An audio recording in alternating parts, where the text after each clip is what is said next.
Саламатсыздарбы балдар, математика пәні 125 сабақ. Бұл сабағымыздың тақырыбы жазбаша көбейту және бөлу алгоритмін қолдану. Бұл сабақта жазбаша көбейту және бөлу алгоритмдерін қолданатын боласыңдар. Бірінші есеп, өрнектерді жауаптармен сәйкестендірсең, шығармалардың авторларын білетін боласың. Сен бұл авторлардың шығармаларын оқыдың ба? Бірінші суретте Мұзафар Әлімбаев, ақын, әдебиеттанушы, аудармашы, балалар жазушысы. Екінші суретте Ермек Өтетілеуұлы, ақын, аудармашы, балалар жазушысы. Енді осы авторлардың қандай шығармалары бар екенін білейік. Бізге берілген өрнектердің мәнін табамыз.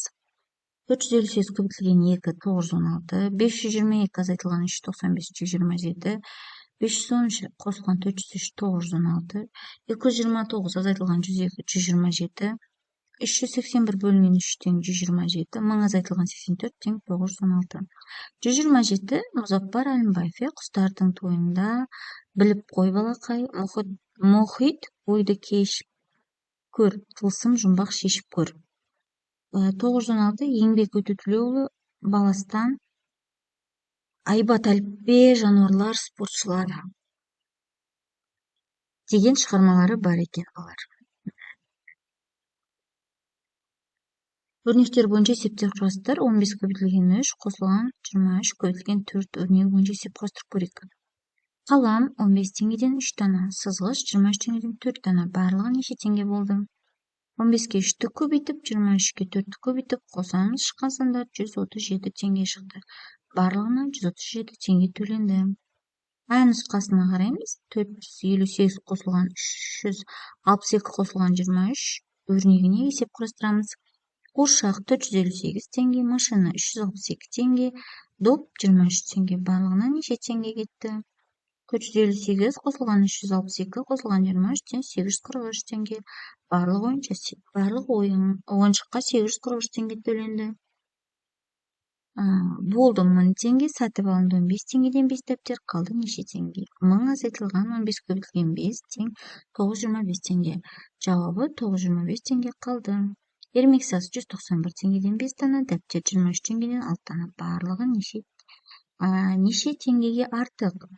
195-ті 5-ке көбейтеміз, азайтамыз 23-ті 6-ға көбейтеміз, тең 817 теңге. Ермек сазға 817 теңге артық төленді. Өрнектерді құрастыр және жаз, олардың мәнін тап. 212 және 4 сандарының көбейтіндісін 2 есе кемітейді. Жақшашылған 212 көбейтілген 4, жақша жабылған бөлінген 2 тең 404. 210 және 540 сандарының қосындысына 160 және 2 сандарының бөліндісін қос. Жақшашылған 210 қосылған 540, жақша жабылған қосылған жақшашылған 160 бөлінген 2, жақша жабылған тең 830. 770 және 10 сандарының бөліндісін 7-ге кеміт. Жақшашылған 770 бөлінген 10, жақша жабылған азайтылған 7 тең 70. 500 және 65 сандарының айырмасын 5 есе кеміт. Жақшашылған 500 азайтылған 65, жақша жабылған бөлінген 5 тең 87. 345 және 25 сандарының қосындысынан 125 азайт.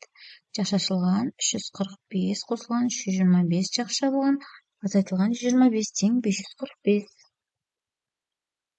Есептерді шығар. Дүкенде аудио кітаптар жазылған 90 диск пен балалар әндері жазылған 65 диск 5 сөреге тең бөлініп қойылды.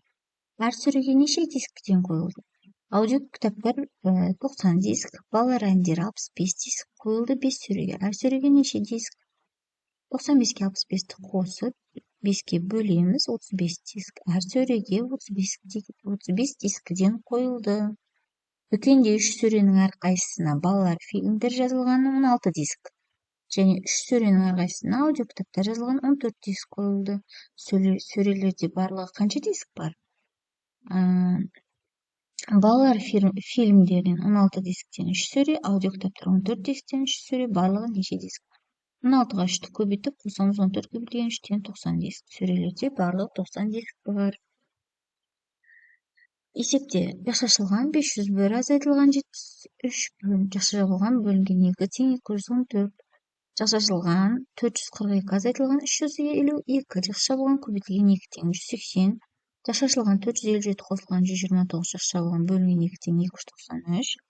134 көбейтілген 3 қосылған 474 бөлінген 6 тең 481.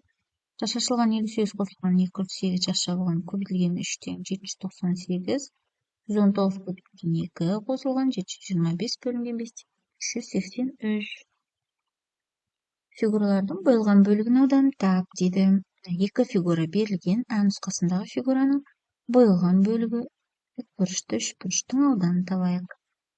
Ұзындығы 9 см, ені 6 см, ауданы неше сантиметр квадратқа тең. Және бөлінген бөлігі тікбұрышты үшбұрыш неше сантиметр квадратқа тең болады. Формула бізде төртбұрыштың ауданы табу үшін ұзындығына ені көбейтеміз.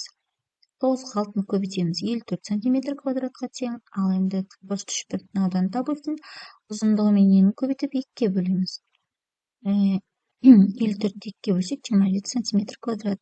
Жауабы фигураның бөлінген бөлігінің ауданы 27 см квадратқа тең. Екінші фигура бізде шаршы.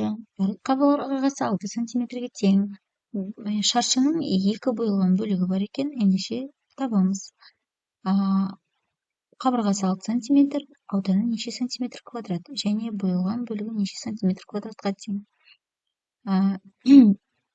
Шаршының ауданы табу үшін қабырғасына көбейтеміз.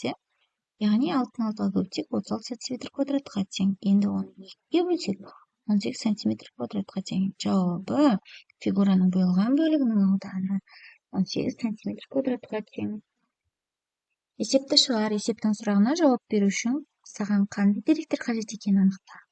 Балабақшаға сыйлау үшін әр топқа 5 ертегі, 7 жануарлар туралы кітаптар және 20 бетперде сатып алынды. Егер сыйлық 9 топқа жасалған болса, барлығы қанша сыйлық сатып алынды? Әр топқа 5 ертегіден 5 ертегі кітап, 7 жануарлар туралы кітап, барлығы 20 бетперде сатып алынды. Неше сыйлық? Яғни балабақшада 9 топ бар екен. Енді 5 қосылған 7 қосылған 20 барлығын қосып алып 9-ға көпке саламыз. Жауабы барлығы 288 сыйлық сатып алынды. Кесте бойынша есеп құрастыр және шығар. 42 теңгеден неше дана 84 теңге.